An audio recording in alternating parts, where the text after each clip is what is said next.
जय हिंद मित्रांनो, बघा अर्थमॅटिकल प्रोग्रेशन आणि जॉमेट्रिकल प्रोग्रेशनवर आधारित आपल्याला हा प्रश्न विचारला आहे. अंकगणितीय श्रेणी आणि गुणोत्तर श्रेणी त्यावरच डिझाईन झालेला हा प्रश्न आहे. निलाले म्हणते का महिला बचत गटात फेब्रुवारी महिन्याच्या पहिल्या दिवशी 2 रुपये, दुसऱ्या दिवशी 4 रुपये, तिसऱ्या दिवशी 6 रुपये अशाच तऱ्हेने पहिले पैसे गुंतवले तर तिने फेब्रुवारी 2010 या महिन्यात एकूण किती बचत केली. म्हणजे पहिल्या दिवशी तिने 2 रुपये गुंतवलेले आहे, दुसऱ्या दिवशी 4 रुपये, तिसऱ्या दिवशी 6 रुपये अशाच पद्धतीने तिने फेब्रुवारी महिना साधारणतः 28 दिवसाचा असतो, तर 28 दिवसापर्यंत ही प्रोसिजर केली.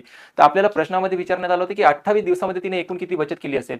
ठीक आहे, तुम्हाला जर येत असेल तुम्ही व्हिडिओ स्टॉप करून ह्या उत्तर काढू शकता. आता आपल्याला एक अर्थमॅटिकल प्रोग्रेशन मध्ये सम ऑफ एन नॅचरल नंबरचा फॉर्म्युला आहे. म्हणजे या एन नॅचरल नंबर जर असेल त्यांची बेरीज काढण्यासाठी एक फॉर्म्युला आहे. तर एन भागेला 2 ब्रॅकेटमध्ये 2a प्लस ब्रॅकेटमध्ये n मायनस 1 आणि गुणेला d. आता इथे a म्हणजे काय, n म्हणजे काय, d म्हणजे काय ते हे सर्व समजतो. बघा n म्हणजे काय, तर n म्हणजे एकूण पद किती आहे. 1 2 3 4 5 अशी किती पद आहे बेटा, 28 पद आहे. त्यानंतर n म्हणजे तर झालं आपलं 28 पद आहे. a म्हणजे काय, तर a म्हणजे या सिरीजचं पहिलं पद. ही सिरीज झाली ना एक तयार, 2 4 6 8 10 अशा प्रकारे सिरीज आहे ना. तर या ए म्हणजे काय, ए म्हणजे या सिरीजचं पहिलं पद. त्यानंतर डी आहे याच्यामध्ये. डी म्हणजे काय, तर प्रत्येक पदामध्ये फरक कितीचा आहे, प्रत्येक दोन पदामधला फरक किती आहे, या दोघांमध्ये 2चा, या दोघांमध्ये 2चा, पुढे 2चा, तर प्रत्येकामध्ये फरक 2चा आला. बस आपला या फॉर्म्युल्यामध्ये आपल्याला किंमत ठेवायची आहे. बघा यांची किंमत किती आहे बेटा, 28. 28 भागेला येणार 2 ब्रॅकेटमध्ये 2.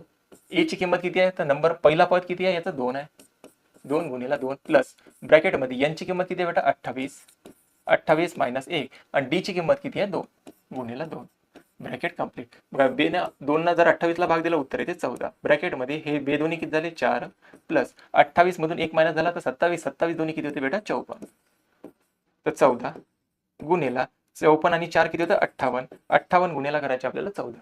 बघा 58 गुणिला 14 जर म्हटलं तर 14 8 किती होते 112. हातचे आले 11. 14 पंचे 70. 70 आणि 11 किती होते 81. म्हणजे तिची 28 दिवसात एकूण बचत किती राहणार, 812 रुपये. 812 रुपये आपल्या प्रश्नाचं करेक्ट उत्तर आहे. बघा हा फॉर्म्युला आहे सन